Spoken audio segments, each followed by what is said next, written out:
우리는 외모가 굉장히 중요한 사회 속에서 살아가고 있습니다. 속 사람이나 성품보다는 일단 어느 학교 졸업장을 가지고 있느냐, 어떤 직장을 가지고 있느냐, 가지고 있는 재산이 얼마나 되느냐, 이와 같은 것에 먼저 눈길을 주는 사회 속에 살아가고 있습니다. 그만큼 외모를 중시한다는 거예요.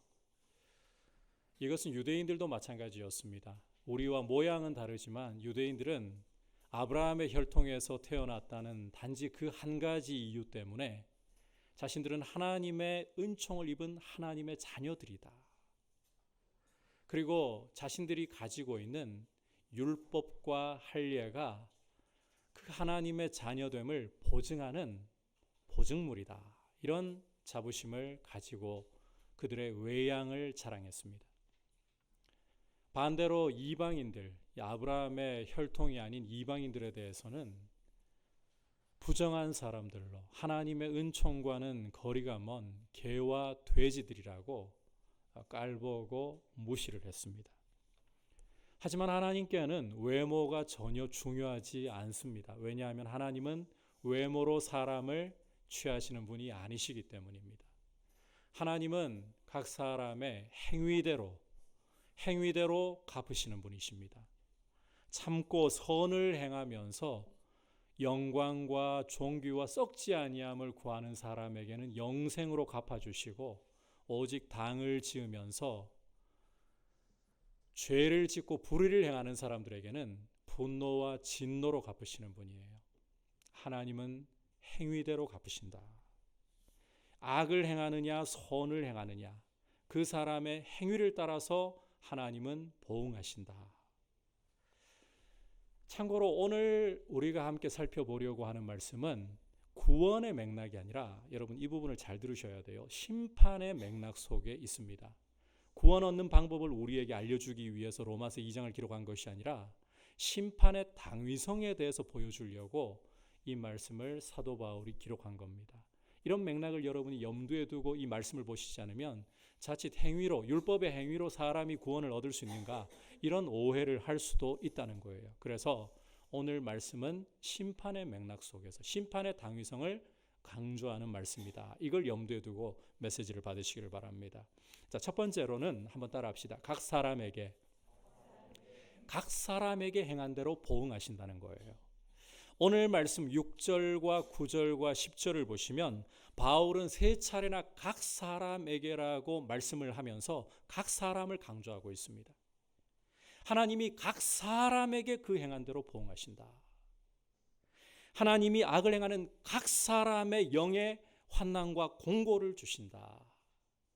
하나님이 선을 행하는 각 사람에게 영광과 존귀와 평강을 주신다. 이렇게 각 사람을 강조하고 있어요. 하나님이 상급을 주시든 심판을 주시든 간에 그것은 각 사람에게, 각자에게 주어지는 것이다. 결코 누가 대신해 줄 수도 없고 누군가에게 묻어갈 수도 없다는 것입니다. 부모에게 묻어서 나도 은총을 받을 수 있겠지. 우리 부모님이 하나님의 은총을 받는 사람들이니까 나도 은총을 받을 수 있겠지. 남편이 예수님을 잘 믿기 때문에, 아내가 예수님을 잘 믿기 때문에 거기에 좀 묻어갈 수 있겠지. 혹은 내 친구 중에 목사가 있고 정말 믿음 좋은 장로가 있고 거기에 좀 묻어가면 되겠지. 그런 게 없다는 거예요. 하나님은 각 사람의 행위대로 보응을 하신다. 각 사람의 행위대로 보응을 하신다. 각자의 인생이에요. 누구도 대신해 줄 수 없는 이 각자의 인생, 그리고 각자의 인생이 행한 대로 하나님 앞에서 보응을 받기 때문에 우리는 우리 자신을 돌아보면서, 십자가 앞에서 다른 사람을 세우려 하면 안 돼요. 나 자신을 돌아보면서 나의 행위가 하나님의 은혜를 따라가고 있는가, 거룩한 말씀의 길을 따라가려고 하고 있는가, 이것을 돌아보면서 우리의 마음을 보혈에 적실 수 있는, 날마다 회개하면서 우리의 행위를 살펴볼 수 있는 이런 은혜가 필요한 겁니다. 우리의 각 사람을 보시고 각 사람을 판단하시고 심판하시는 하나님 앞에서 누구도 대신해 줄 수 없다. 누구에게도 묻어갈 수 없다. 우리 자신의 모습을 십자가 앞에서 날마다 돌아볼 수 있기를 축복합니다. 자, 이제 두 번째로 따라합시다. 받은 만큼 청구하십니다. 하나님은 받은 만큼 청구하신다. 자, 12절과 13절 함께 한 목소리로 보겠습니다. 시작. 무릇 율법 없이 범죄한 자는 또한 율법 없이 망하고 무릇 율법이 있고 범죄한 자는 율법으로 말미암아 심판을 받으리라. 하나님 앞에서는 율법을 듣는 자가 의인이 아니요 오직 율법을 행하는 자라야 의롭다 하심을 얻으리니. 이 말씀에서 율법 없이 범죄한 자란 이방인을 가리켜요. 그렇다면 율법이 있고 범죄한 자 누구를 가리키겠습니까? 두말할 것 없이 유대인들을 가리키는 거예요. 자, 거듭 말씀드리지만 유대인들은 자신들이 아브라함의 혈통에서 났다는 그 한 가지 이유만으로 자동으로 우리는 하나님의 은총을 받은 하나님의 자녀이다. 율법과 할례를 가지고 있는 것은 우리가 하나님의 자녀됨을, 하나님의 은총을 받고 있음을 보증해주는 표이다. 이런 생각을 갖고 있었어요. 반면 할례도 없고 율법도 없는 저 이방인들, 게다가 우상을 섬기면서 더러운 정욕대로 행하고 상실한 마음대로 행하는 저 이방인들에게는 은총은커녕 진노가, 하나님의 진노가 당연한 일이지. 이게 유대인들의 사고였습니다. 자, 그런데 12절을 여러분께서 다시 보시면 바울은 율법이 있든지 없든지 심판을 받는다라고 말씀을 하고 있어요. 율법이 있느냐 없느냐가 중요한 게 아니에요. 있든지 없든지 심판을 받는다. 그러니까 이방인이든 유대인이든 동일하게 심판을 당한다는 것입니다. 차이라고 한다면 율법이 없이 범죄한 이방인들은 율법 없이 망하는 것이고 율법이 주어진 유대인들은 율법을 따라서 심판을 당한다. 심판의 양상이 다를 뿐인 거예요. 이들에게서 여러분 유대인들이나 이방인들에게서 우리가 동일하게 이 반복을 통해 보아야 할 것은 범죄했다라는 것입니다. 율법 가지고 있냐 가지고 있지 않느냐 이 소유 여부가 중요한 게 아니라 범죄했느냐 이게 문제라는 거예요. 범죄했다면 유대인, 이방인, 하나님은 그 외모 보고 가리지 않으신다. 동일한 범죄에 대해서 하나님의 심판이 따르는데 유대인들은 다만 율법이 있기 때문에 빛을 주셨기 때문에 그 빛을 따라 너희 죄를 내가 심판하겠다. 이방인들에게는 이 율법이라는 빛을 주지 않으셨어요. 그러니까 율법이 없는 대로 내가 심판을 하겠다. 그래서 13절을 여러분께서 보시면 하나님은 율법의 소유 여부가 아니라 율법을 가지고 있느냐 없느냐 이 여부가 아니라 율법을 행하느냐 율법의 준행 여부로 판단을 하시고 심판을 하신다. 다시 말해서 하나님 앞에서는 율법을 듣는 자가 의인이 아니라 따라합시다. 율법을 행하는 자라야 의롭다 하심을 얻으리니. 율법을 행해야 의롭다 하심을 얻는다. 자, 이 부분에서 오해를 풀어드려야 될 것 같아요. 행여 이 말씀을 보면서 23절 말씀을 보면서 그러면 율법을 행함으로 사람이 진짜 의롭다 하심을 받을 수 있다. 이 이야기를 사도 바울이 하려고 하는 건가? 성경의 대전제가 오직 의인은 믿음으로 말미암아 살리라고 했는데 갑자기 율법의 행위로 의롭다 하심을 얻을 수 있다. 이 이야기를 사도 바울이 성경의 대전제를 깨고서라도 이야기하려고 하느냐? 그게 아니에요. 여러분 오늘 이 말씀의 맥락이 뭐라고 했습니까? 구원 얻는 방법이 아니라 심판의 당위성을 이야기하는 맥락이다. 율법을 어길 때에 심판이 따라온다. 이걸 강조하려는 거예요. 3장 20절로 여러분께서 건너가서 보시면 이 율법이라는 것은 결코 사람이 지켜서 의를 얻을 수 있는 방법이 아니에요. 우리 육체가 로마서 8장에서도 말씀하지만 우리 육체가 연약하기 때문에 이 율법을 지켜낼 수가 없어요. 율법으로는 죄를 깨달음이라. 율법 아래에 있는 자들의 입을 막고 하나님의 진노 아래에 있게 하려 함이라. 하나님은 율법 안 지키면서 의를 주장하는 너희 유대인들은 착각에서 좀 깨어나라. 바울을 통해 이 말씀을 주신다는 거죠. 또 한편으로는 이렇게 우리가 사실은 이야기할 수 있어요. 만약 사람이 아담의 혈통에서 나지 않는다. 다시 말해 죄를 물려받지 않는다. 이런 전제에서 또 율법의 정신까지 하나도 어김없이 다 지킬 수 있다. 그러면 의롭다 하심을 받을 수가 있어요. 의니까. 그런데 어느 육체가 죄 없이 아담의 핏줄이 아닌 무죄한 혈통에서 태어날 수 있단 말입니까? 어느 육체가 율법의 1.1회까지 그 정신까지 다 지켜낼 수 있단 말입니까? 그러니까 바울은 이 13절 말씀을 통해서 구원 얻는 방법을 이야기하려고 하는 게 아니라 율법을 어기고 있는 너희 유대인들은 율법 가지고 있다고 그걸로 의롭다고 자랑하지 말고 이 율법에 의해서 오히려 정죄받고 심판당할 것이라는 사실을 명심해라.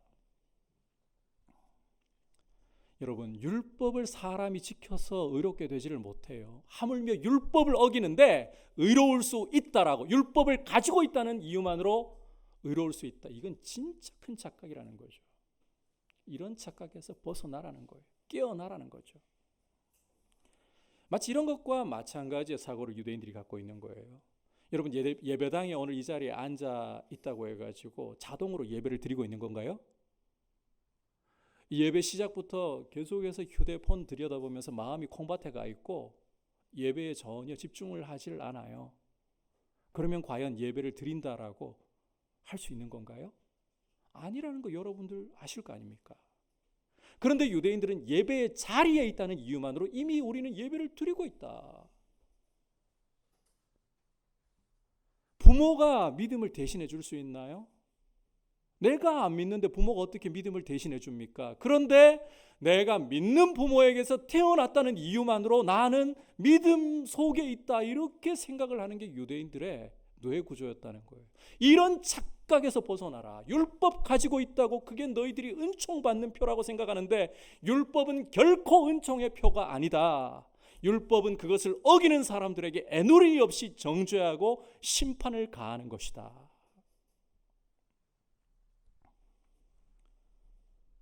하나님은 율법을 맡겨주셨으면 그 율법을 따라서 유대인들에게 책임을 물으신다라는 것입니다. 그러니 착각에 빠지지 말라. 제발. 율법을 가지고 있다고 너희가 할례를 몸에 새기고 있다고 하나님 백성이라고 착각하지 말라. 반면 율법이 없는 이방인들은 율법 없이 망한다고 했잖아요. 율법 없이 심판을 받는다고 했는데 그러면 하나님께서는 이 이방인들에 대해서는 어떤 근거로 심판을 하시는 것인가? 14절과 15절 괄호 안에 말씀 함께 읽어보겠습니다. 시작.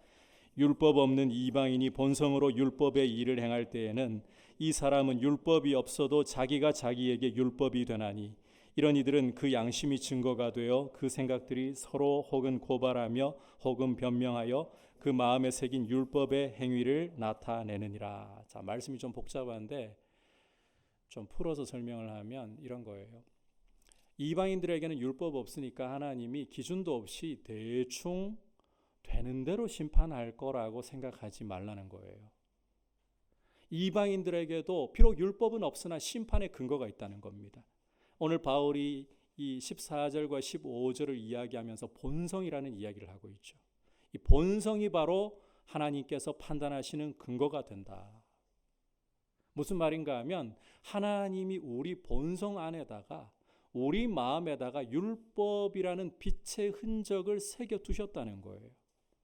그래서 우리의 양심이 도덕적인 것을 찾아가려고 하는 이런 성향을 갖고 있다는 겁니다. 증거로 여러분 어느 사회, 어느 민족, 어느 나라를 막론하고 세대를 막론하고 기본 사람 마음에 있는 이 생각이라고 하기보다 오히려 본능에 가깝다고 할 것이 부모를 공경해야 된다.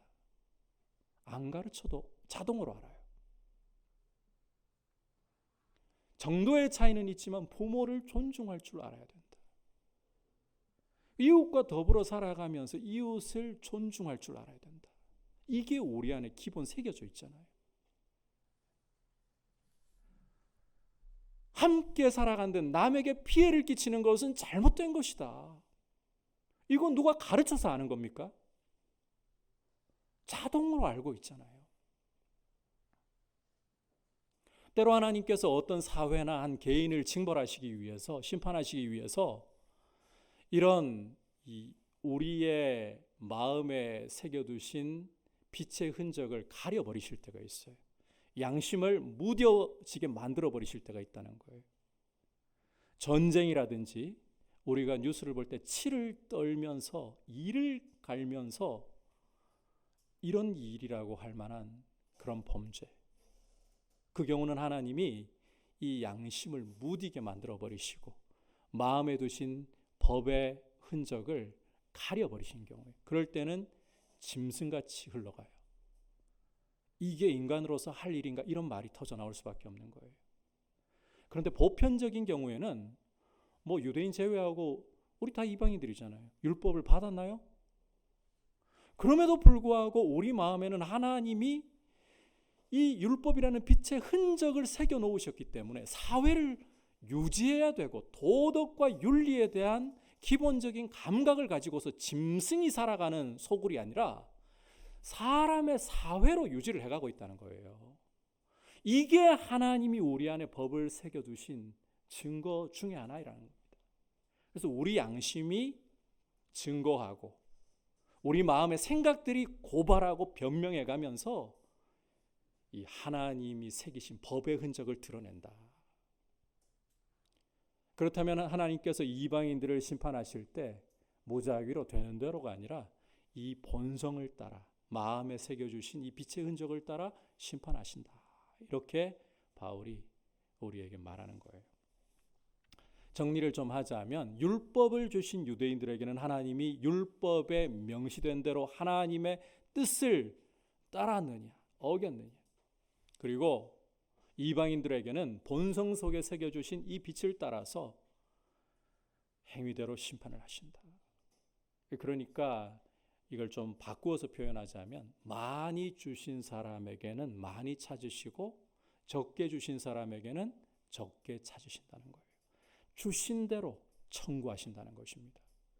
여러분, 이걸 생각해 본다면 우리는 남들보다 많은 것을 가지고 있다고 자랑할 게 없어요.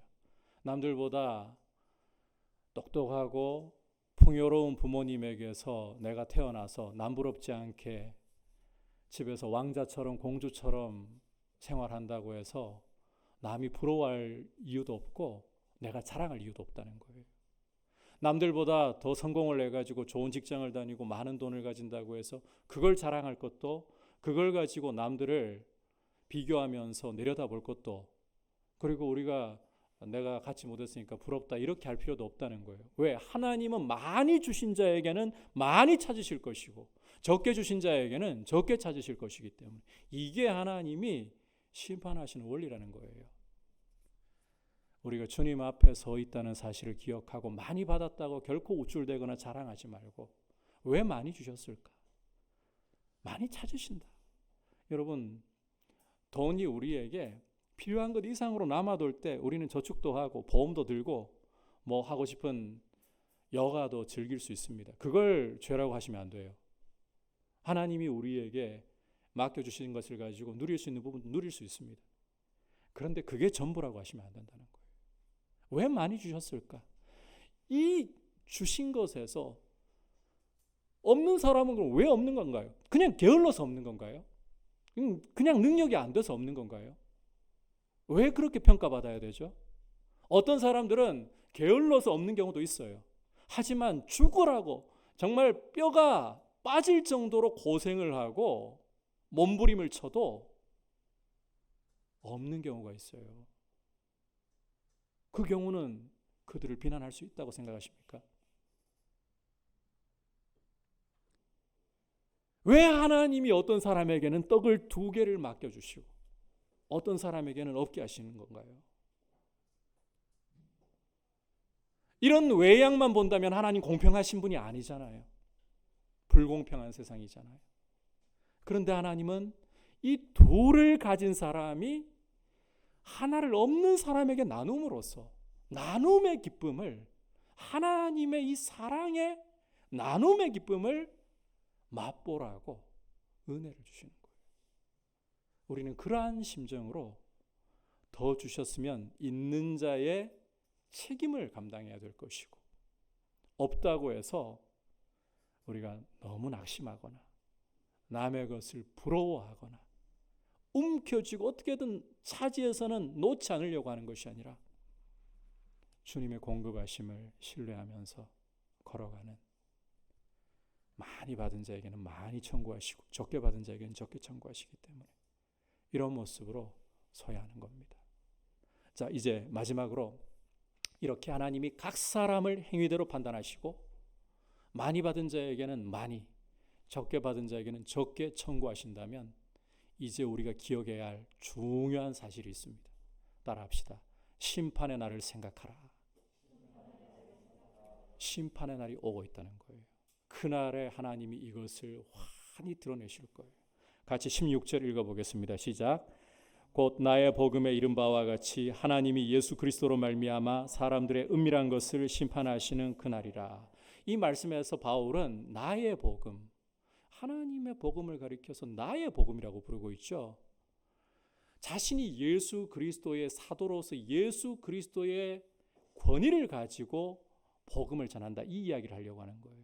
이 예수님의 권위를 가지고서 전하는, 내가 전하는 이 복음은 하나님이 장차 그리스도로 말미암아 심판하실 날을 분명히 보여주고 있다. 여러분, 우리가 이 복음이라고 한다면 좋은 소식이잖아요. 좋은 소식인데 왜 심판을 이야기하는 건가요? 왜 죄에 대한 심판, 불편하고 이런 부정적인 것을 말하는가요? 이게 복음인가요? 이런 의문이 일어날 수도 있습니다.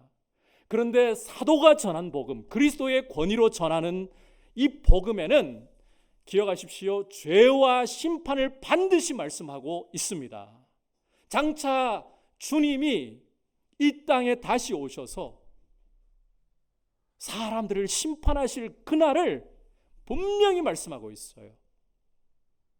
복음이라는 것은 여러분, 죄 가운데 있는 세상에게 그냥 귀에 듣기 좋은 대로, 마음이 받기에 편한 대로 소식을 주는 게 아닙니다. 그렇게 하다가는 죄인들이 오히려 더 죄 가운데 날뛰면서 멸망의 길로 갈 수밖에 없잖아요. 그러면 그게 복음인가요? 진정한 복음이라는 것은 생명이신 하나님과 관계가 깨어져 있던 것을 회복시키는, 사람에게 의의 길을 보여주는 것이어야 돼요. 그러려면 죄에 대해서 말씀해야 돼요. 심판에 대해서 말씀해야 되는 거예요. 그리고 의롭게 되는 길을 보여줘야 되는 거예요. 이게 복음이에요. 여러분, 여러분들에게 정말 복 받으라고 하고 여러분들이 무슨 일을 하든지 어려움 없이 여러분의 삶이 번성하게 될 것이다.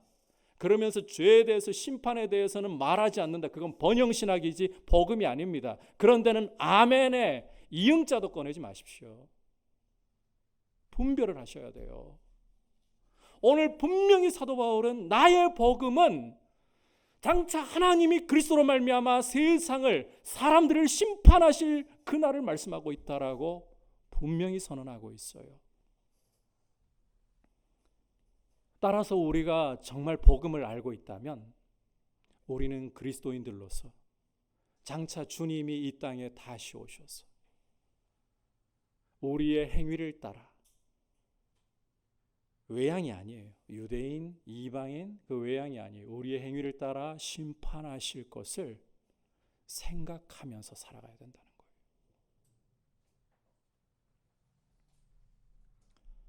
특별히 그날에 오늘 바울의 표현을 보면 이 심판하시는 그날이 사람들의 은밀한 것을 심판하시는 날이라고 말씀하고 있습니다. 거듭 강조하지만 밖으로 드러난 것 보고 하나님 안 속으신다는 거죠. 그 사람 속이 어떠한가, 마음에 어떠한 생각을 품고 어두운 곳에서는 어떻게 살아가는가. 아무도 없이 나 혼자 남았을 때에, 정말 누구도 주변에 없을 때에 내가 어떻게 살아가고 있는가. 어떤 생각을 하고 살아가고 있는가? 그것을 가지고 심판하신다는 거예요.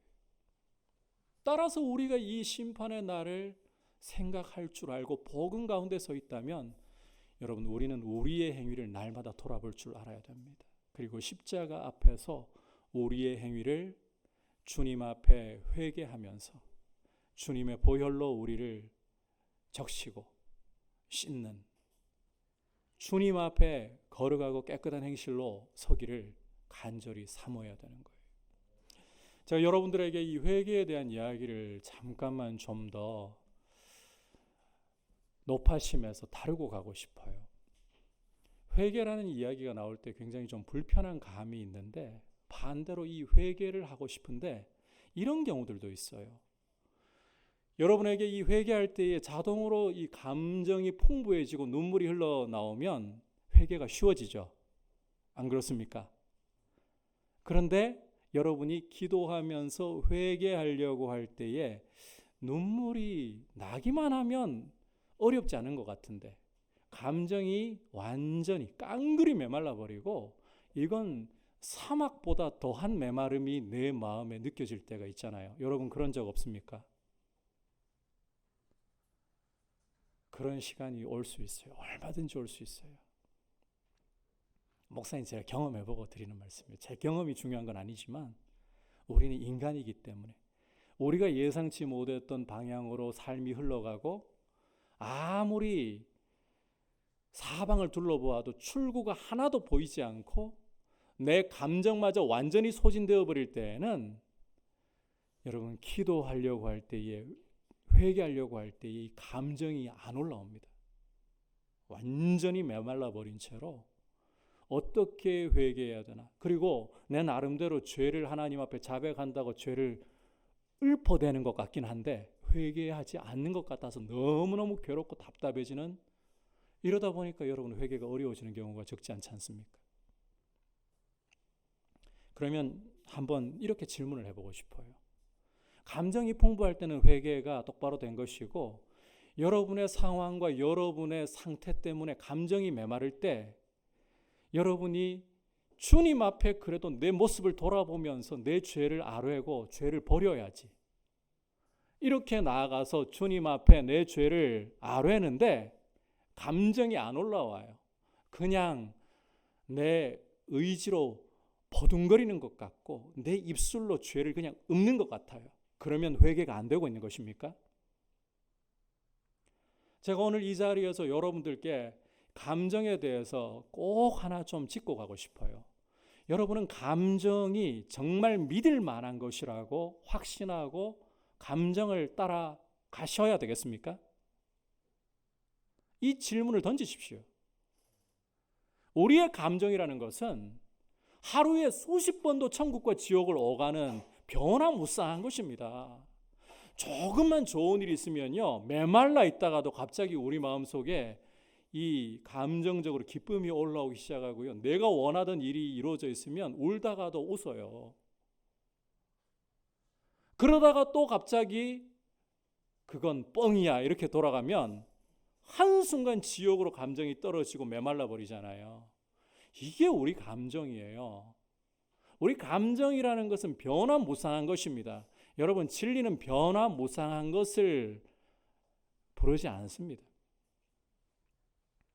진리는 불변해야 돼요. 여러분께서 사형리라는 전도 소책자를 보시면 기차 그림을, 믿음 이야기를 하면서 기차 그림을 그려놓은 것을 보실 수가 있어요.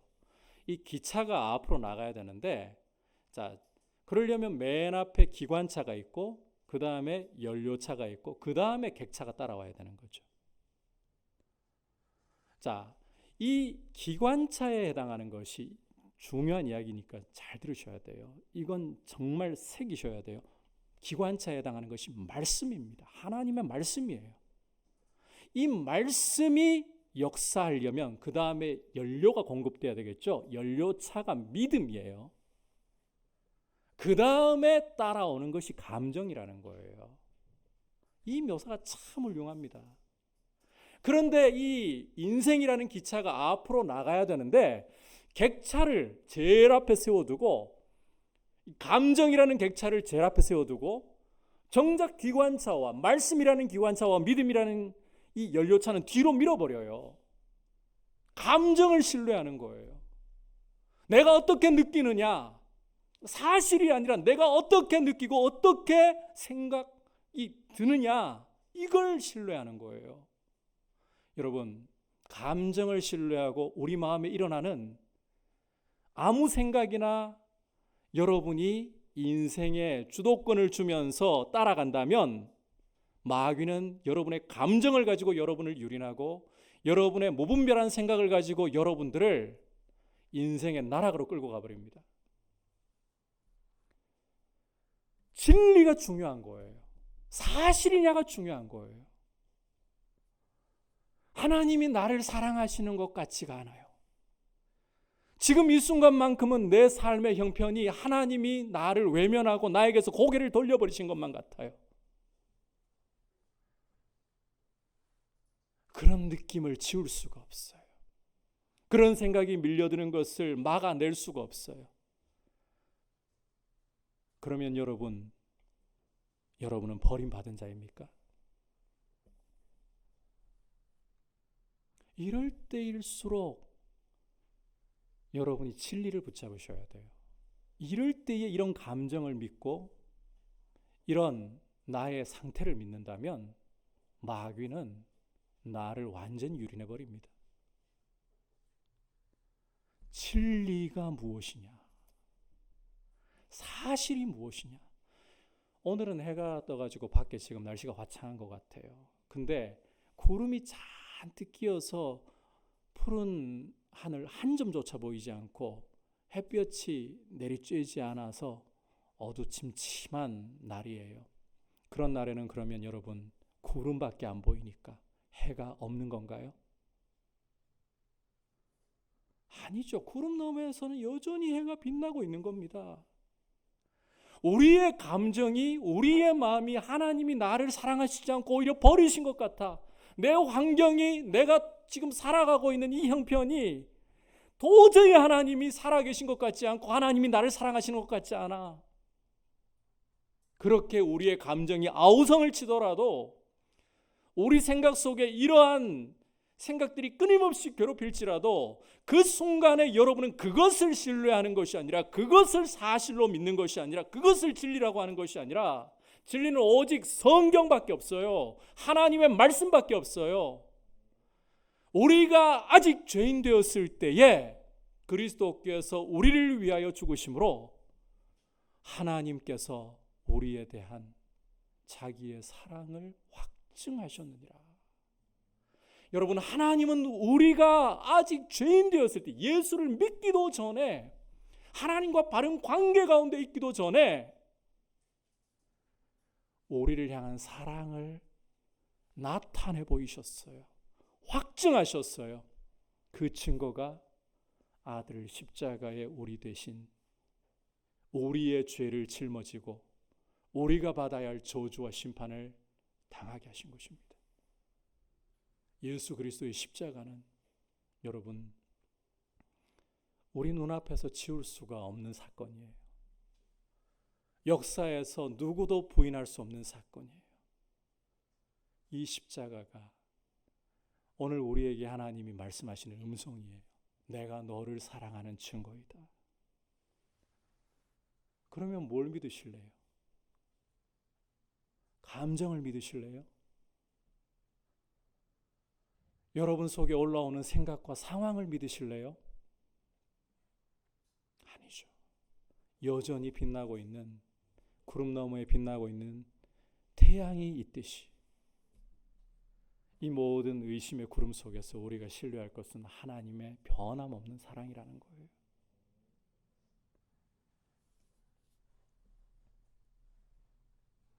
복음 안에서 이 하나님의 사랑을 붙들고 회개도 그렇게 가는 겁니다. 내 감정이 메말랐기 때문에 지금 촉촉한 말을 할 수 있는 여건이 안 되기 때문에 회개가 안 된다. 하나님은 이런 회개는 거들떠도 안 보실 거다. 안 그렇습니다. 우리의 감정이 메말라 버려도 우리 안에 성령으로 소원을 주시잖아요. 내가 이 죄를 버려야 돼. 하나님이 이 죄를 기뻐하지 않으셔. 주님 앞에 이 죄를 지금 그냥 읊조리는 것 같이 밖에는 더 보이지 않아도 이 죄를 주님께 제가 드리고 주님의 보혈로 씻어주시기를 원합니다. 몸부림이 되어도요, 이것이 성령께서 여러분 안에 주신 그 소원을 따라서 아뢰고 있다면 비록 눈물의 풍성함이 없어도, 감정의 풍성함이 없어도 하나님은 여러분의 회개를 받으시고 용서하시는 줄 믿으시기를 바랍니다. 속아서는 안 돼요. 마귀에게 유린당할 길을 열어놓지 마십시오. 그래서 하나님이 이 땅에 그리스도로 말미암아 은밀한 것을 심판하실 그날이 오고 있다는 것을 우리가 생각한다면, 다시 여러분 말씀으로 좀 당길게요. 조금 밖으로 새나갔기 때문에 심판날을 생각하고 날마다 내 행실을 돌아보면서 회개하는 삶. 회개는 은혜의 표지입니다, 여러분. 로마서 2장 들어오면서 사도 바울은 유대인들에 대해서 하나님의 심판을 피할 수 없다 정죄하면서 하나님의 인자하심이 너희를 이끌어 회개케 하심을 알지 못하여, 이런 말씀을 하잖아요. 회개할 수 있다는 것은 하나님의 은총 속에, 인자하심 속에 있다는 증거예요. 그 회개의 어떤 양상 때문에 회개를 게을리하지 말고, 비록 감정이 때로는 메말라도 내 안에 주님 앞에 죄를 버리고자 하는 소원이 있다면 메마른 가운데서도 그 소원, 성령께서 주시는 소원을 따라, 말씀을 따라 주님 앞에 죄를 자백하고 주님 앞에 깨끗한 삶으로 서시기를 축복합니다. 아울러 이 자리에 아직도 예수님을 인격적으로 만나지 못하신 분이 있다면, 내 부모님이 믿음 생활을 하고 모태신앙이었다 할지라도 그것으로는 하나님 앞에 설 수가 없습니다. 하나님이 그리스도로 말미암아 심판하러 오시는 날에 그 심판에서 우뚝 서고 심판을 벗어날 수 있는 유일한 길은 오직 복음밖에 없습니다. 이 복음이 증거하시는 예수 그리스도 한 분밖에 없습니다. 그리스도께서 우리를 위하여 십자가에 보혈을 흘려주시고 우리를 위하여 부활하셔서 하나님 보좌 우편에 앉아서 우리의 영원한 중보가 되시고 장차 그날에 주님이 심판주로 오실 것입니다.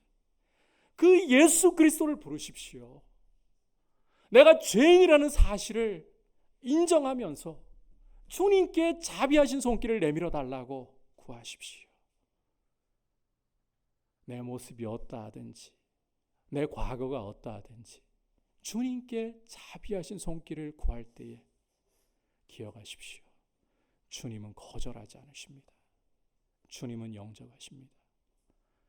이 사랑의 주님을 우리가 이제 바라보면서 심판하실 그날이, 복음 안에, 그리스도 안에 서 있는 분들은 영광스럽게 신부를 영접하시러 오시는 날로, 신랑을 맞이할 날로, 그리고 우리를 품에 안아주시면서 잘했다, 그동안 고생 많았다, 이 음성을 들려주실 날로 기대하면서 복음 위에 서서 주님을 바라보면서 한 걸음 한 걸음 우리의 외양을 자랑하지 말고 우리의 거룩한 행실로 주님을 기쁘시게 할 수 있도록 우리를 이끄시옵소서. 우리 자신을 드리는 귀한 교회가 될 수 있기를 축복합니다. 오늘 하나님이 외모를 취하지 않으시고 행위를 따라 심판하신다는 말씀을 다시 보았습니다. 여러분, 각 사람이에요. 누구에게 묻어갈 수도 대신해 줄 수도 없어요. 그리고 하나님은 많이 받은 사람에게는 많이, 적게 받은 사람에게는 적게 주신 분량대로 청구하신다. 그러므로 자랑하지도 말고 낙담하지도 말고 오히려 복음 위에 서서 심판하러 오실 그날을 생각하면서 깨어서 회개하는, 복음 위에 굳게 서는 모습이 될 수 있기를 주님의 이름으로 축복합니다. 이제 말씀을 생각하면서 함께 찬송가 447장 고백 드리겠습니다.